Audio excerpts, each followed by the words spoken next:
Hola a todos, comenzamos una nueva unidad que trata sobre la organización política y territorial. Vamos a empezar desde la unidad mínima, que sería el municipio, trataremos luego la provincia, comunidad autónoma, estado y ya organizaciones supranacionales, entrando en cada uno de los elementos y características que los define. Vamos a seguir el siguiente guión. En un primer punto trataremos lo que sería la organización política mundial, la definición de estados y lo que entendemos por fronteras que separan a cada uno de los estados. En un segundo punto trataremos lo que serían los sistemas políticos de los estados.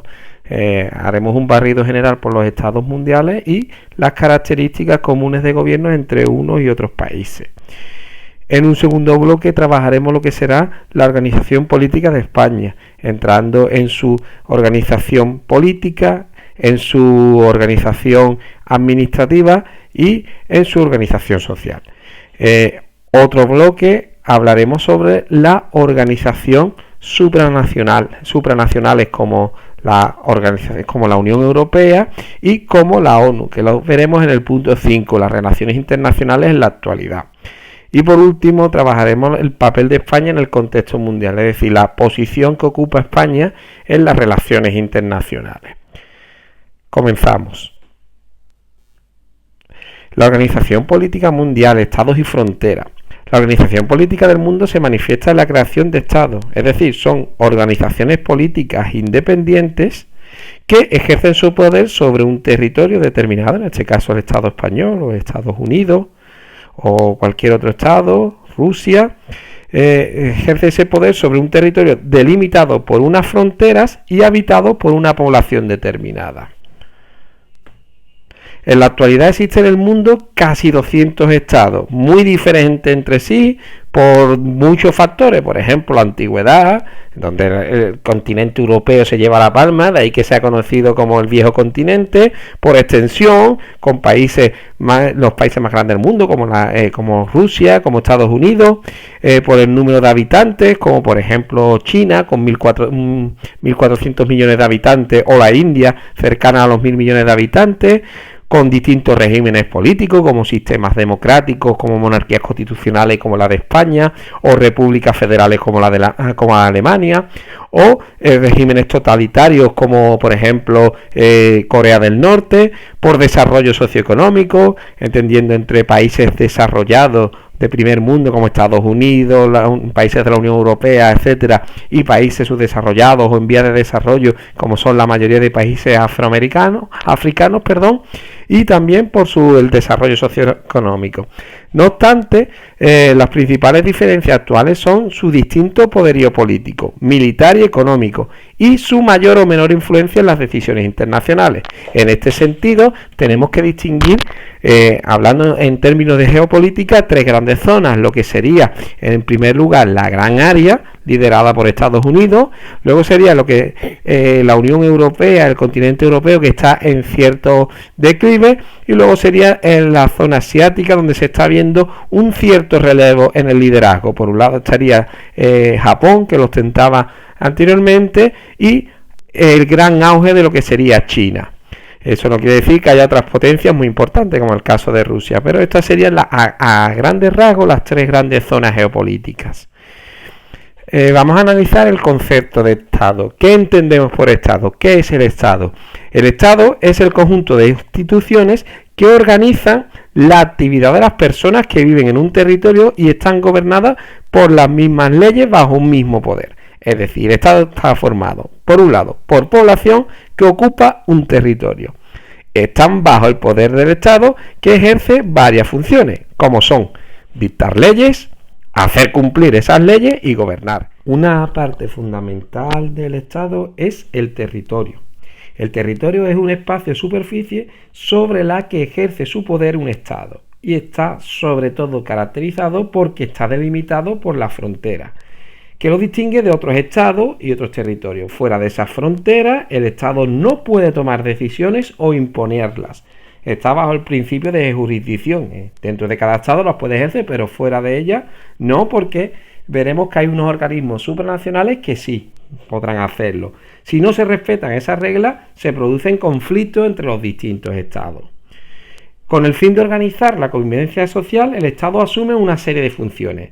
Estas en general se suele dividir en tres categorías, que son los tres famosos poderes que ya los historiadores y los politólogos desde el siglo XVIII empezaron a tratar, que sería el poder legislativo, el poder ejecutivo y el poder judicial, ¿vale?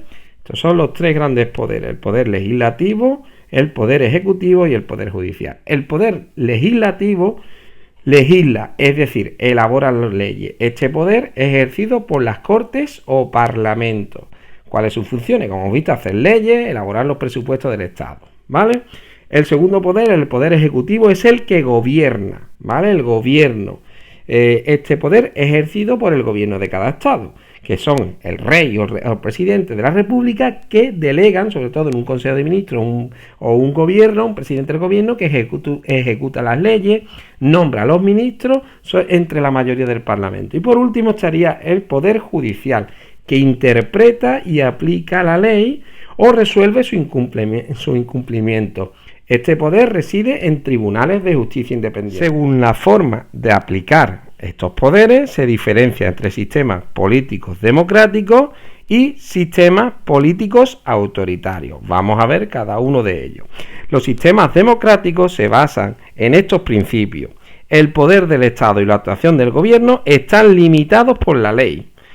Las democracias son estados de derecho que basan su poder en leyes aprobadas por procedimientos legítimos. Ahí veis un mapa de los distintos sistemas políticos, donde la mayoría de países será una democracia imperfecta. Solo hablamos de pocos países con democracias plenas, como Canadá, por ejemplo, y Australia.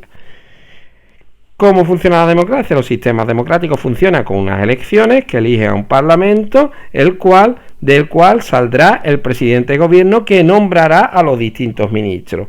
Por otra parte, quedaría el poder de justicia, el Tribunal de Justicia, que es un poder independiente. La soberanía, por tanto, o fuente del poder, reside en el pueblo.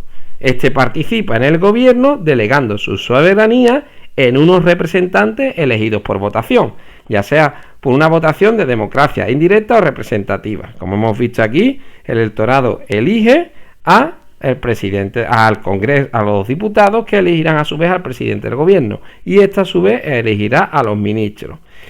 Por lo tanto, es básico que exista lo que se entiende como pluralismo político. El pluralismo político es real, por eso se admite la existencia y la legalidad de diferentes partidos políticos de toda condición, que tienen distintas ideologías, desde la extrema derecha hasta la extrema izquierda, y aspiran a alcanzar el poder. Haciendo un ejercicio para que repaséis, estos son los principales políticos, ¿vale?, del panorama español. Espero que, no voy a decir quiénes son, porque tenéis una actividad, pero que sepáis quiénes son cada uno. Las elecciones son libres y plurales, se realizan mediante sufragio universal y secreto, y permiten a la ciudadanía renovar periódicamente a sus gobernantes. Cada 4 años, si se produce alguna serie de problemas o conflictos, se convocan elecciones antes, pero normalmente el periodo es cada 4 años. Y veis la composición que tiene en la actualidad de las elecciones del 2019 del Congreso de los Diputados en España.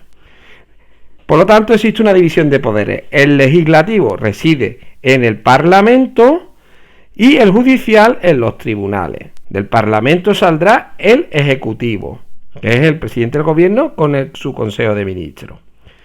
Por otra parte, los estados autoritarios, sean de tipo militar, una dictadura, o civil, se distingue. El poder del Estado y la actuación del gobierno no tiene límites ni control. La ciudadanía no tiene reconocidos sus derechos o estos los tiene limitados. La soberanía reside o en una sola persona o en un grupo reducido de personas. No existe, por tanto, pluralismo político e ideológico. Ahí veis un ejemplo de la zona de la península arábiga, donde hay distintos gobiernos autoritarios ejercidos por monarcas. También puede darse que solo haya un partido, el del gobierno. No hay elecciones libres, o las que se celebran son manipuladas por el gobierno, como es el caso de China y de Corea del Norte. La división de poderes, por tanto, no se respeta. Los tres poderes están concentrados en una persona o en un grupo reducido de personas.